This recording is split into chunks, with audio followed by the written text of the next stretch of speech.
Hello dear aspirants, स्वागत है आप सभी का किरोशा एकेडमी के इस ऑनलाइन यूट्यूब प्लेटफॉर्म पे। तो अगेन आप लोगों के लिए जेके एसएसबी के रिलेटेड इंपॉर्टेंट एमसीक्यू लेकर आ गए हैं। तो क्लास को एक बार शेयर जरूर करिएगा और आई होप आपकी तैयारी भी बहुत ही शानदार तरीके से चल रही होगी। तो इसी तरीके से अपनी तैयारी बनाए रखिएगा, क्योंकि आपका एग्जाम जो है वो अपकमिंग नियर बाय है। तो अपनी प्रिपरेशन भी इसी तरह की रखिएगा। तो चलिए स्टार्ट करते हैं हम यहाँ पे हमारे एमसीक्यू की सीरीज को। तो पहला क्वेश्चन आपके सामने है, पढ़िए और आंसर करिए। क्या करेक्ट आंसर यहां पर रहेगा? Feature of nephrotic syndrome include all except. Answer करिएगा कि नेफ्रोटिक सिंड्रोम का फीचर कौन सा है, एक को छोड़ के। ए ऑप्शन है हाइपरलिपिडेमिया, बी हाइपरटेंशन, सी लिपिड्यूरिया या फिर हाइपोएल्बुमिन। एक्सेप्ट पूछा गया है, कौन सा नहीं होगा? एवरीवन आंसर करिएगा।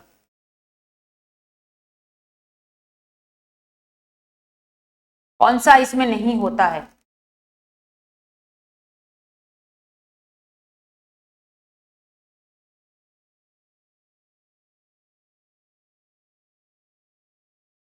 चलिए, तो देखिए यहाँ पे इसके क्लासिकल सिम्टम जो होते हैं नेफ्रोटिक सिंड्रोम पे, नेफ्रॉन यानी कि किडनी की जो होती है वो बेसिक यूनिट होती है नेफ्रॉन, आपको पता है, ठीक है ना। तो उसमें अगर किसी भी तरह का इंफेक्शन इन्फ्लामेशन होता है या फिर इसके अंदर मल्टीपल सिम्टम्स आते हैं, ठीक है, तो उसी को हम नेफ्रोटिक सिंड्रोम बोलते हैं।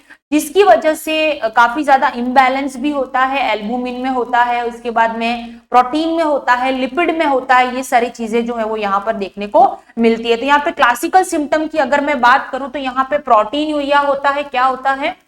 प्रोटीन यूरिया देखने को मिलता है। दूसरा जनरलाइज्ड एडिमा,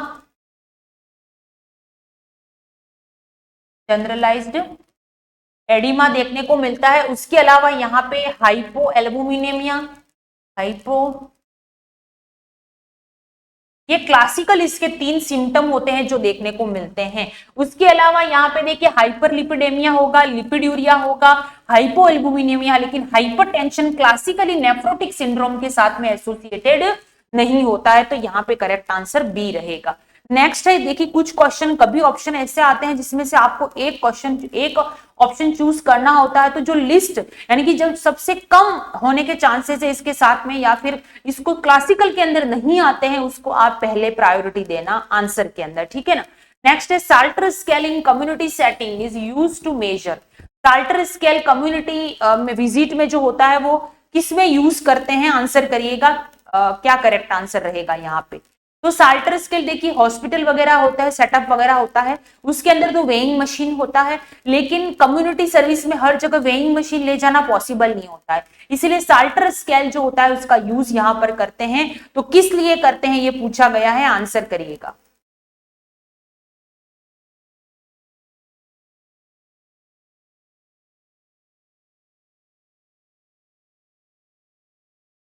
ये पोर्टेबल होता है, सिंपल होता है और ग्रोथ मॉनिटरिंग के लिए बहुत ज्यादा यूजफुल होता है साल्टर स्केल। आंसर करिएगा, क्या राइट आंसर यहां पर रहेगा एवरीवन?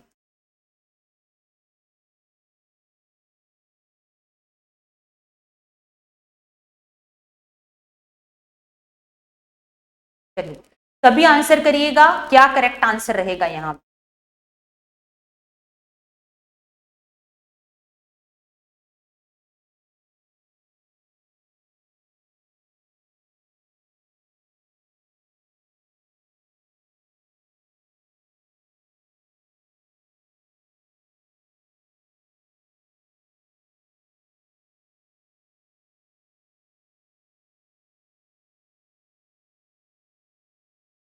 ठीक है, तो ये वेट के लिए हम इसको यूज करते हैं कम्युनिटी, क्योंकि इजी इधर उधर ले जा सकते हैं। हाइट के लिए नहीं करते हैं, माल न्यूट्रिशन के लिए नहीं करते हैं। मिड आर्म सरकमफरेंस जो होती है वो हम शाकी टैप जिसका यूज करते हैं, बच्चे का अंडर वेट है कि क्या है ये देखने के लिए हम शाकी टैप का यूज जो होता है वो यहाँ पर किया जाता है। मिड आर्म सरकमफरेंस चेक करने के लिए शाकी टैप का यूज करते हैं। एग्जाम में कई बार ये क्वेश्चन जो है वो पूछा गया है, तो आपको भी याद रखना है किस लिए इसका यूज जो है वो किया जाता है। नेक्स्ट आगे बढ़ते हैं, अगला क्वेश्चन है, birth weight quadruple by the age of. 4 गुना कब हो जाता है बर्थ वेट? आंसर करिएगा, क्या राइट आंसर यहां पर रहेगा एवरीवन? क्लास को शेयर करना है और साथ में आपको आंसर्स भी करना है।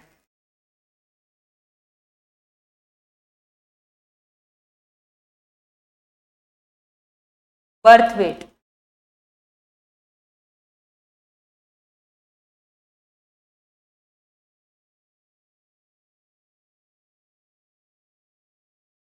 आंसर करिएगा। और मिड आर्म सरकमफेरेंस में पहले भी अपनी क्लास में आपको बता चुकी हूं, इसके अंदर तीन कलर्स होते हैं, रेड, येलो और ग्रीन कलर कोड होता है। ठीक है, तो ये कलर कोड आप याद रखिएगा, इंपॉर्टेंट है एग्जाम के पॉइंट ऑफ व्यू। ठीक है, चलिए नेक्स्ट है, तो बर्थ वेट क्वाड्रिपल का 4 गुना कब होता है? जैसे कि बर्थ वेट डबल होता है, आपको पता है कि डबल होता है कब? 5 to 6 मंथ में बर्थ वेट डबल होता है। ट्रिपल कब होता है? तो ट्रिपल होता है 1 ईयर यानी कि 12 मंथ में। और क्वाड्रिपल कब होता है? क्वाड्रिपल, तो क्वाड्रिपल कब होता है? तो याद रखिएगा, क्वाड्रिपल जो होता है वो आपके 2 साल के अंदर अंदर क्वाड्रिपल यानी कि 4 गुना बर्थ वेट जो होता है वो इंक्रीज होता है। तो 2 ईयर यहाँ पे करेक्ट आंसर रहेगा। क्या आंसर रहेगा? 2 साल के अंदर। नेक्स्ट है, part of brain affected in autism. अगर ओटिज्म होता है बच्चे में, ठीक है ना, एक जेनेटिकली भी होता है, एनवायरमेंट भी इसके लिए रिस्पॉन्सिबल होता है ओटिज्म में, इसमें बच्चा आई कांटेक्ट नहीं कर पाता, कम्युनिकेट नहीं कर पाता, सोशल गैदरिंग में नहीं रह पाता है, डर जाता है, तो ऐसी थोड़ा हाइपर एक्टिव भी होता है कभी कभी, लेकिन कंसंट्रेट नहीं कर पाता है। तो ऐसी सिचुएशन में क्या हम कौन सा जो है वो ज्यादा अफेक्ट होता है, ये पूछा गया है। तो आंसर करिएगा, क्या राइट आंसर यहाँ पे रहेगा?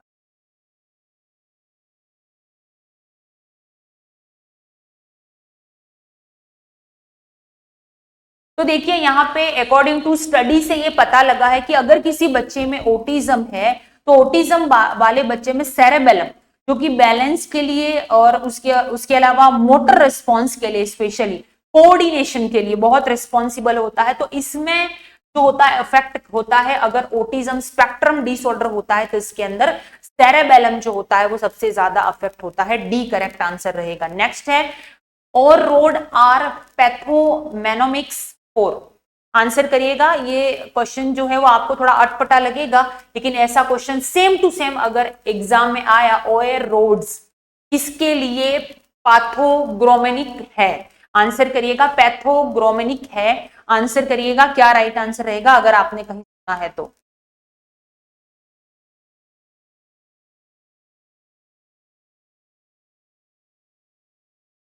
चलिए, थोड़ा अलग लगेगा, आपको ये क्वेश्चन नया होगा आपके लिए, लेकिन बहुत इंपॉर्टेंट है, एग्जाम में अपकमिंग आपको पूछा जा सकता है। आंसर करिएगा।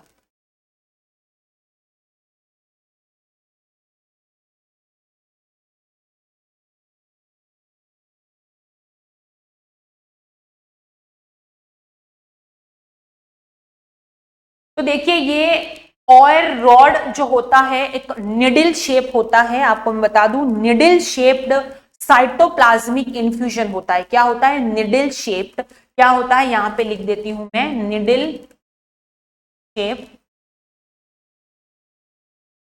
साइटोप्लाज्मिक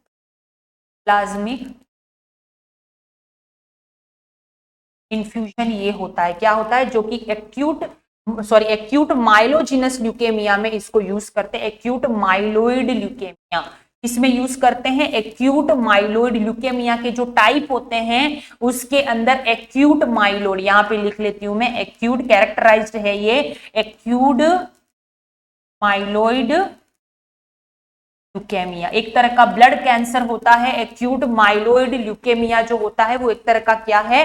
ब्लड कैंसर होता है। ये आप याद रखिएगा। क्लियर है? तो AML यहाँ पे करेक्ट आंसर रहेगा। बाकी from acute lymphocytic leukaemia and others जो कंडीशन होती है, ये पर्टिकुलरली जो होता है वो M3 सब टाइप होते हैं, M3 के सब टाइप होते हैं, क्योंकि ये एक्यूट लिम्फोसाइटिक ल्यूकेमिया होता है, chronic myeloid leukaemia, chronic lymphocytic leukaemia, ये सारे अलग अलग टाइप्स होते हैं। ल्यूकेमिया एक तरह का ब्लड कैंसर होता है। नेक्स्ट है, तो इस तरीके का क्वेश्चन आ जाए ना तो सीधा सा याद रखिए, एयर रॉड आर पैथोमोनिक्स, तो यहाँ पे AML याद रखिएगा बस आप। ठीक है ना, इंपॉर्टेंट है।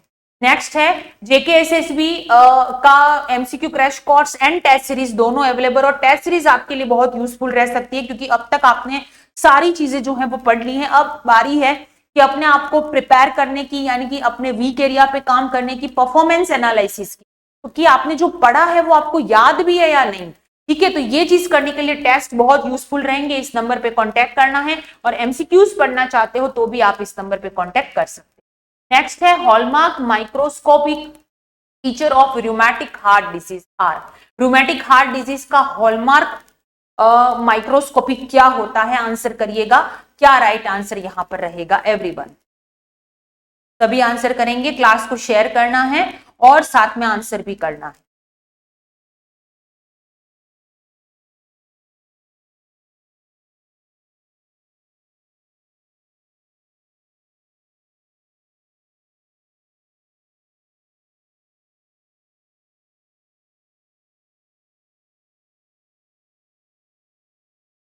चलिए आंसर करिएगा। तो रूमेटिक फीवर या रूमेटिक हार्ट डिजीज जो होता है, ठीक है, इसके अंदर एस्ट्रोक बॉडी होती है, जो लिम्फोसाइट्स वगैरह होती हैं वहां पर ये पाई जाती हैं, और इसका जो पॉजिटिव ऑर्गेनिज्म होता है group A beta haemolytic streptococcal infection की वजह से ये कॉज होता है। इसकी वजह से कार्डाइटिस वगैरह भी होता है। तो यहाँ पे करेक्ट आंसर हमारा क्या रहेगा?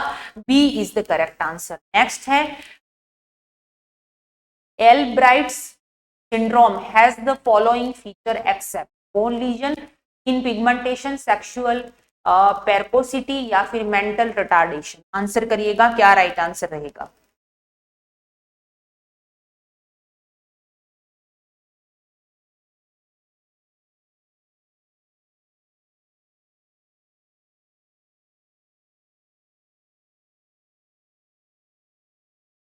आंसर करिएगा, क्या राइट आंसर यहां पर रहेगा एवरीवन?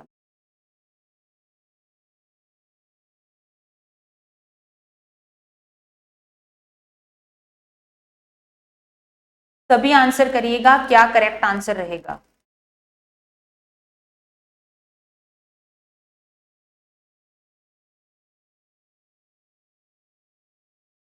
सभी आंसर करिएगा। तो देखिए ये एल्ब्राइट सिंड्रोम जो होता है, ये सिंड्रोम जो होता है पॉलीऑस्टिक फाइब्रस डिस्प्लेसिया होता है। क्या होता है? यहां पे मैं लिख लेती हूँ, पॉलीऑस्टिक फाइब्रस, पॉलीऑस्टिक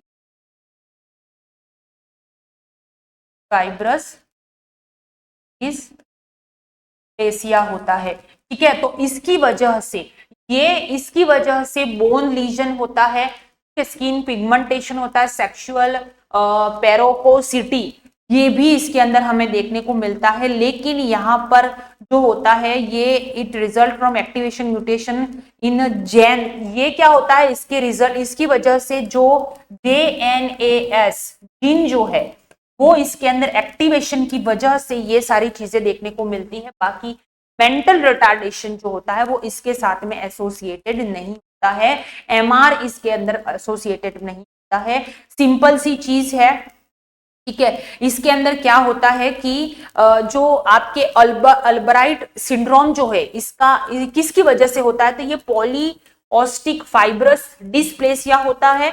इसकी वजह से ये JNAS जीन जो होता है वो एक्टिवेट होता है, जिसकी वजह से बोन लीजन होता है, स्किन के पिगमेंटेशन में चेंजेस आते हैं। उसके अलावा यहाँ पे आपके प्रीकॉशियस प्यूबर्टी या फिर सेक्सुअल प्रेकोसिटी को ही हम प्रीकॉशियस प्यूबर्टी बोलते हैं, अर्ली प्यूबर्टी, प्रीकॉशियस प्यूबर्टी ये यहाँ पे देखने को मिलती है। क्लियर है? समझ में आ गया? मेंटल रिटार्डेशन इसके साथ में नहीं होता है। Tetralogy of Fallot consist of all except, tetralogy of Fallot TOF cyanotic heart disease है। आपको पता है साइनोटिक हार्ट डिजीज इसको बोलते हैं, जिसके अंदर आपके ये हार्ट है, इसके बीच में फोरामेन ओवल है, ये राइट एट्रियम है और ये लेफ्ट एट्रियम है। Foramen Oval at the time of birth close हो जाना चाहिए लेकिन नहीं होता है, जिसकी वजह से इसके बीच में ये जो फोरामेन ओवल क्लोज ना होने की वजह से ये ब्लड जो है वो राइट टू लेफ्ट जाता है, यानी कि इम्प्योर ब्लड प्योर में मिक्स हो जाता है, और जिसकी वजह से फिर क्या होता है, होल बॉडी में इम्प्योर ब्लड यानी कि डीऑक्सीजनेटेड ब्लड सप्लाई होता है। डीऑक्सीजनेटेड ब्लड सप्लाई होने की वजह से ऑक्सीजन की कमी होती है, तो ब्लू टैट स्पेल यहां पर देखने को मिलता है। ठीक है, कौन सी कंडीशन में? टेट्रोलॉजी ऑफ फैलेट में, एक तरह की साइनोटिक हार्ट डिजीज है। चलिए तो आंसर करिएगा, क्या राइट आंसर यहाँ पे? कंसिस्ट ऑफ ऑल एक्सेप्ट, कौन सा नहीं होता है साइनोटिक हार्ट डिजीज के अंदर? सभी आंसर करिएगा।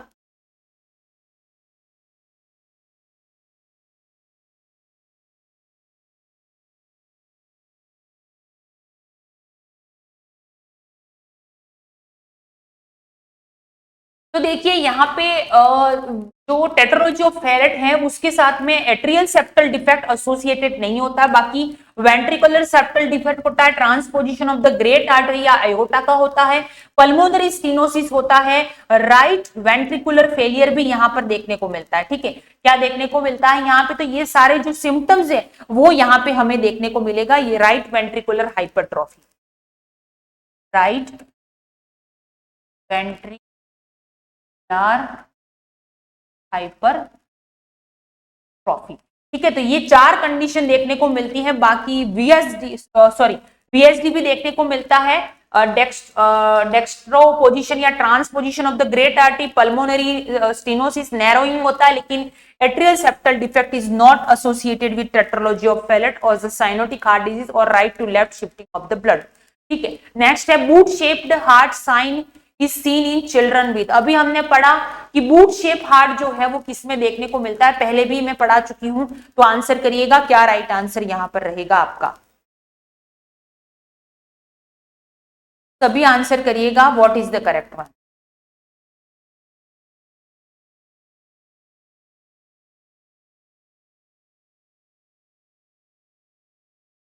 आंसर करिए क्या राइट आंसर यहां पे रहेगा।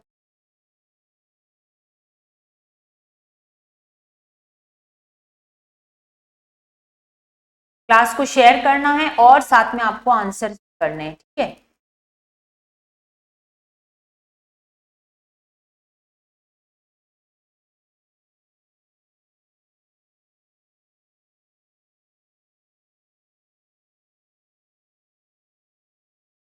यस। तो देखिए यहाँ पे बूट शेप हार्ट अभी हमने पढ़ा, टेट्रोलॉजी ऑफ फेलेट में देखने को मिलता है, pulmonary stenosis, right ventricular hypertrophy, इसकी वजह से blue tet spell, hypoxic tet spell देखने को मिलता है और जिसकी वजह से बूट शेप हार्ट हमें देखने को मिलता है। तो यहाँ पे करेक्ट आंसर क्या होगा, ए करेक्ट आंसर होगा, बाकी एएसडी नहीं होगा। यहाँ पे वीएसडी भी कावासाकी डिजीज एक एंटी इंफ्लामेटरी डिजीज है, अंडर 5 ईयर बच्चों में ये अफेक्ट करती है, जिसकी वजह से रेड आई वगैरह या फिर ओरल चेंजेस वगैरह, क्रैक्ड लिप वगैरह देखने को मिलते हैं, स्किन रेशेस भी होते हैं। कभी कभी क्या होता है इसके अंदर जो स्किन जो पैर फीट वगैरह होता है उसमें स्वेलिंग, रेडनेस, ये सारी चीजें हमें देखने को मिलती है। लिम्फेडिनोपैथी भी यहाँ पर होती है, cervical lymphadenopathy in Kawasaki disease, anti inflammatory disease है। ठीक है, नेक्स्ट है red velvet poisoning is seen in death due to, red velvet cake नहीं है, रेड वेलवेट पॉइजनिंग है। ठीक है, आंसर करिएगा red velvet poisoning is seen in death due to.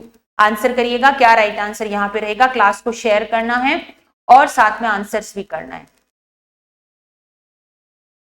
चलिए,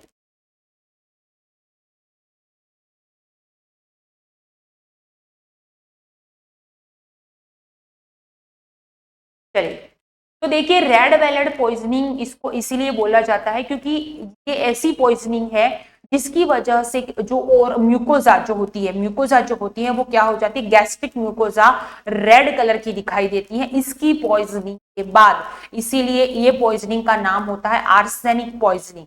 ठीक है, आर्सेनिक पॉइजनिंग जो होती है उसके अंदर क्या होता है, एक्यूट आर्सेनिक पॉइजनिंग के अंदर रेल वेलवेट पॉइजनिंग इसको बोलते हैं क्योंकि इसके अंदर अर्ली स्टेज में जो गैस्ट्रिक म्यूकोजा होती है वो रेड कलर की हमें दिखाई देती है। तो यहाँ पे करेक्ट आंसर क्या रहेगा, एक्यूट आर्सेनिक पॉइजनिंग में हमें बहुत अच्छा और इंपॉर्टेंट क्वेश्चन है। ठीक है, तो बी करेक्ट आंसर यहाँ पे रहेगा एक्यूट आर्सेनिक पॉइजनिंग।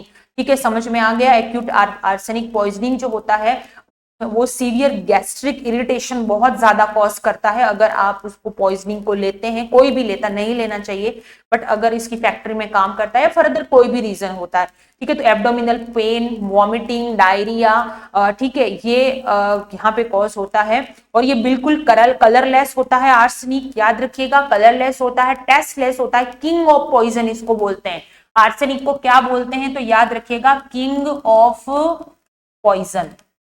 बहुत ज्यादा गैस्ट्रिक इरिटेशन करता है, नोजिया, वॉमिटिंग, डायरिया, ये सारी चीजें जो है वो कॉज करता है। मल्टीपल ऑर्गन फेलियर भी करता है, शॉक भी कर सकता है, ये इतना डेंजरियस होता है। एक की sign of pyloric stenosis, very important question है, कई बार एग्जामों में आया हुआ सवाल है, तो आंसर करिएगा पाइलोरिक स्टेनोसिस से रिलेटेड है कि की साइन। पाइलोरिक स्टेनोसिस मैं पहले भी बता चुकी हूँ, एट द टाइम ऑफ कंजेनिटली ये चीजें होती हैं कुछ फॉर्म नहीं होने की वजह से या हाइपरट्रॉफी होने की वजह से। क्या होता है, जैसे कि एसोफेगस है, ये हो गया, स्टोमक होता है, स्टोमक के बाद में स्टार्ट होता है आपके स्मॉल इंटेस्टाइन। स्मॉल इंटेस्टाइन का ये वाला जो पोर्शन है, यानी कि जहां पे स्टोमक खत्म होता है, डिओडिनम स्टार्ट होता है, उसके बीच में पाइलोरस पार्ट होता है। कौन सा पार्ट होता है, पाइलोरस पार्ट। इसमें अगर हाइपरट्रॉफी हो जाती है तो ये नैरो हो जाता है। फिर जो भी कंटेंट आप यहाँ पे खा रहे हो और उसको डिओडिनम में जाने में दिक्कत हो जाएगी, डिओडिनम में नहीं जा पाएगा यहाँ पे नैरोनेस की वजह से, तो ये वापस रीगर्जिटेट होता है।